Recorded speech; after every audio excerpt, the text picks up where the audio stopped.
be involved in those talks indirectly, and they'll be very important. We'll see what can happen. I mean, it's been typically Iran's a very tough negotiator. They're good negotiators, or bad negotiators. I would say they're bad negotiators because we could have had a deal instead of sending the B-2s in to knock out their nuclear potential, and we had to send the B-2s. I hope they're going to be more reasonable. They want to make a deal.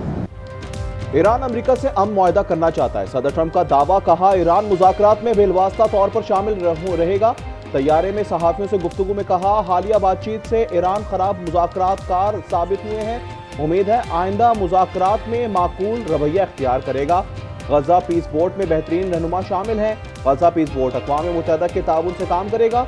सऊदिया UAE तनाज़े में बराह रास्त शामिल नहीं, जरूरत पड़ी तो तनाज़ा हल कर सकता हूँ।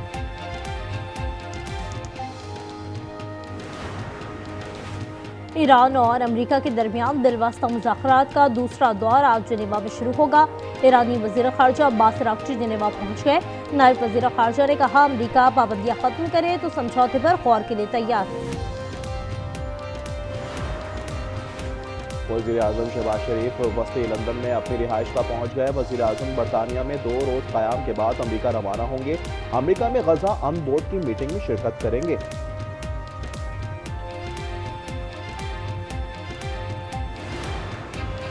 बांग्लादेश नेशनलिस्ट पार्टी के सरबराह तारिक रहमान आज वज़ीर आज़म के ओहदे का हलफ उठाएंगे।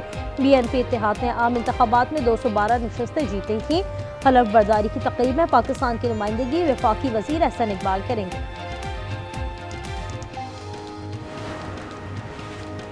कराची के इलाके शाह लतीफ टाउन में CTD और दहशतगर्दों के दरमियान मुकाबला। 4 दहशतगर्द हलाक, 2 एहलकार जख्मी हो गए। जख्मी एहलकारों को अस्पताल मुंतकिल कर दिया गया।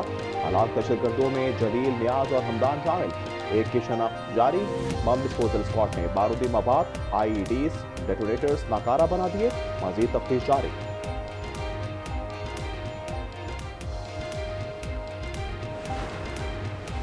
रावलपिंडी में इंसदाद दहशतगर्दी अदालत में 26 नवंबर एहतजाज। थाना सादिकाबाद केस की समाअत आज फिर होगी।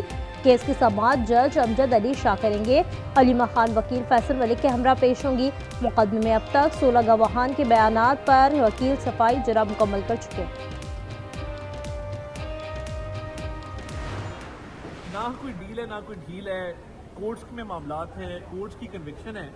अब ये लिख देना कि जी 85% जो है वो आय का वो लॉस है, मैं समझता हूँ ये सनसनी फैलाएगी जो कि नहीं करनी चाहिए थी। हमारी जिम्मेदारी थी कि बतौर हुकूमत कि उनको हेल्थ केयर प्रोवाइड की जाए, वो की गई है। वो पिम्स में भी की गई है, तिब्बी माहिरीन ने भी देखा है। बानी को ना डील दी जा रही है ना ही ढील। बानी की सेहत की सूरत हाल तशवीशनाक नहीं। वफाकी वज़ीर इत्तलात अता ताड़ कहते हैं, सेहत के मामले पर सोशल मीडिया पर सनसनी फैलाई गई। बानी PTI की सेहत बहुत बेहतर है। जो मसला था हल हो गया है। सेहत के मामलात में सियासत नहीं होनी चाहिए।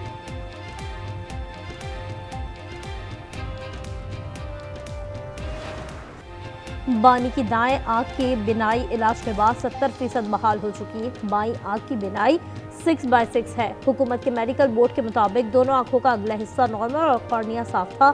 दाईं आंख में खून के बहाव और बसारत पर सोजिश के असर पाए गए। बोर्ड की रिपोर्ट सुप्रीम कोर्ट में जमा। रिमार्क्स दिए, हुक्म पर अमल हो गया। मामला गैर मौसर हो चुका। चीफ जस्टिस याहिया अफरीदी को अटॉर्नी जनरल ने बानी के इलाज से मुताल्लिक आगाह किया।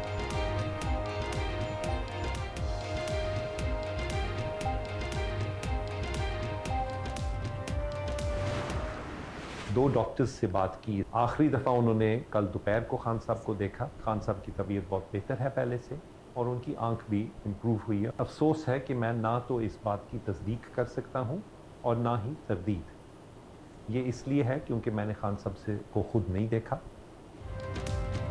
डॉक्टर्स ने बताया बानी की बिनाई में बेहतरी आई है। साथ ही मौलिस डॉक्टर आसिम यूसुफ ने वीडियो बयान में कहा, जब तक खुद मुआयना नहीं करता रिपोर्ट की तस्दीक नहीं कर सकता। बैरिस्टर गौहर और राजा नासिर अब्बास को पिम्स के डॉक्टर्स की बानी की सेहत से मुतल्लिक तफसीली ब्रीफिंग। चेयरमैन ने कहा, बानी की सेहत पर सियासत नहीं करेंगे। वकील सलमान सफदर का बानी PTI को सियासी इंतकाम का निशाना बनाने का इल्जाम।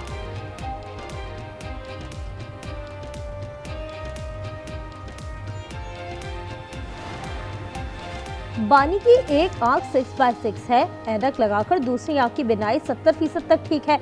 वजीर कानून आजम नज़ीर तारड़ ने रिपोर्ट तसल्ली बख्श करार दी थी। तलाल चौधरी बोले, बानी की सेहत पहले से बेहतर है। हनीफ अब्बासी ने शिकवा किया, इलाज हर कैदी का हक है। मुझे जेल में कई बार दरख्वास्त पर जाती मौलिश नहीं मिला। बानी की रिहाई के लिए इस्लामाबाद में चौथे रोज भी धरना, कोहार सुवाबी इंटरचेंज पर भी एहतजाज।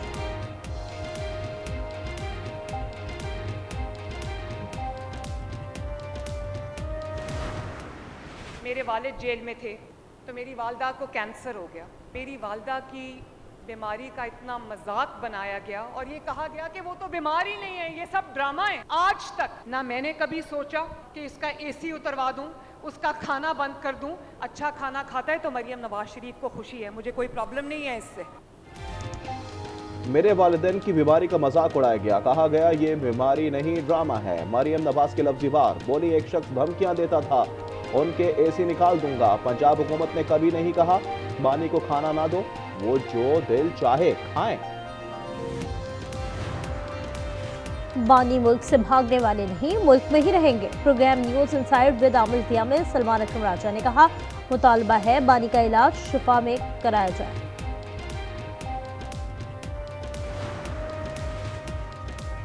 पख्तूनख्वा हाउस पर धरने में शेर अफजल मरवत की एंट्री। वजीर आला सुहेल अफरीदी कुर्सी से उठकर चले गए। शेर अफजल मरवत ने कहा, वो सिर्फ गंडापुर से मिलने गए थे, उन लोगों के साथ खड़ा होता हूं जो दोस्ती निभाना जानते हैं। सानिहा गुल प्लाजा की तहकीकात टीम के सामने जाबहक अफराद के लवाहिकीन की दास्तान अलम।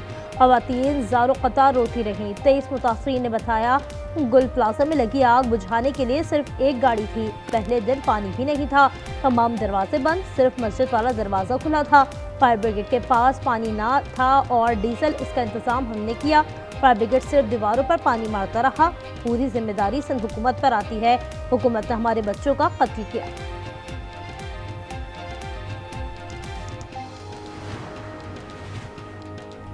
कराची की मुख्तलिफ मार्केटों में फायर सेफ्टी इंतजाम ना होने पर क्रैकडाउन। SPCA ने शहर की दूसरी बड़ी मोबाइल मार्केट सील कर दी। सरीना मोबाइल मार्केट में फायर सेफ्टी के इंतजाम नहीं थे।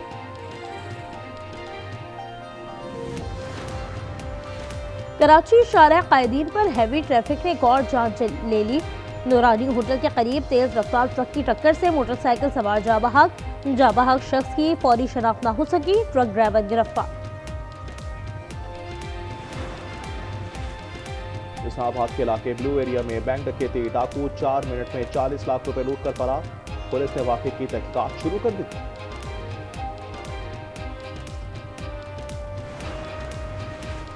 कराची औरंगी टाउन में 30 करोड़ की नकब जली। इकबाल मार्केट में मुलजिमान सुनार की दुकान से नकब लगाकर 30 करोड़ रुपए मालियत का 600 तोले सोना और 25 लाख के हीरे ले उड़े। वाकई का मुकदमा दर्ज।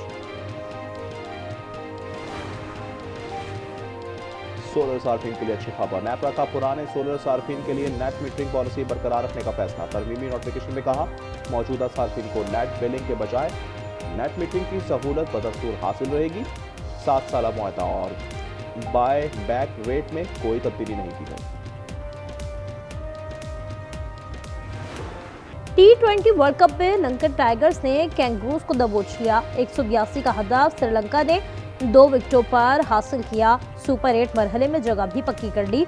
ऑस्ट्रेलिया की इवेंट में मक्का का दारोमदार जिम्बाब्वे और आयरलैंड के मैच पर होगा। इंग्लैंड ने भी सुपर 8 मरहले के लिए क्वालिफाई कर लिया। इटली को 24 रन से शिकस्त।